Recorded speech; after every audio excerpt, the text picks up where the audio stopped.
Bonjour toutes et tous, bienvenue à ce moment coaching.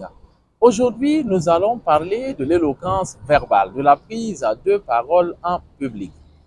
Nous allons spécifiquement nous attarder sur la culture générale. Il faut dire que la culture générale, c'est le socle de toute prise de parole. Si l'on n'est pas cultivé, eh bien, ça devient scroyeux de se tenir devant une foule et de s'exprimer.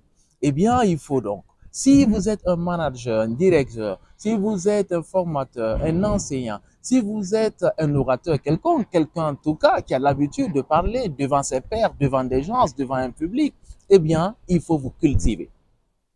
Quand on parle de culture, on fait référence à l'actualité, mais aussi aux connaissances diverses.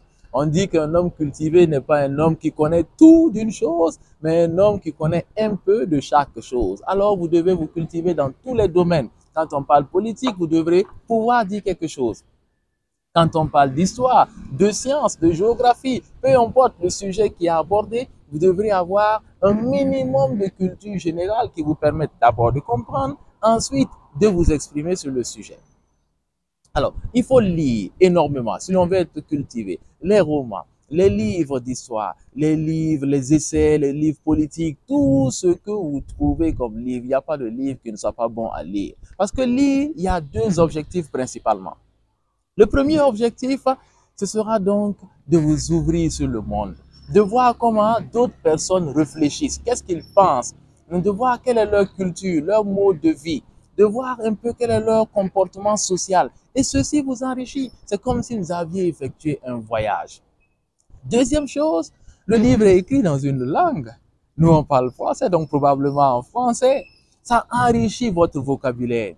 Vous allez découvrir des mots, des expressions que vous n'avez pas l'habitude d'utiliser et que vous pourrez placer aisément au détour d'une conversation. Lisez un peu de tout. En dehors des livres, bien entendu, il y a les médias. Il faut se tenir aussi informé de l'actualité, être de son temps quand on est un orateur. La radio, la télévision, la presse écrite, il ne faut pas hésiter à en être boulimique. Et si vous faites ceci, vous verrez que quand vous êtes en face d'un public, vous avez une certaine aisance à vous exprimer. Pour dire une même chose, vous pouvez avoir un, deux, trois, quatre mots ou cinq expressions qui disent exactement la même chose. Il peut parler de nos invités, il peut parler de nos officiels, il peut parler de nos convives. Vous voyez que tout ceci, c'est pour dire la même chose. De nos amis présents, de nos personnalités, de nos distingués. Tout ceci pour dire la même chose. Je peux dire, je suis las, je suis fatigué, je suis esquinté, je suis éreinté, je suis abattu. Tout ceci pour dire la même chose.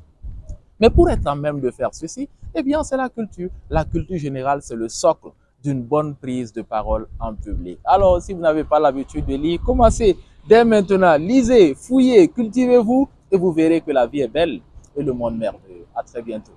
Ciao, bye bye.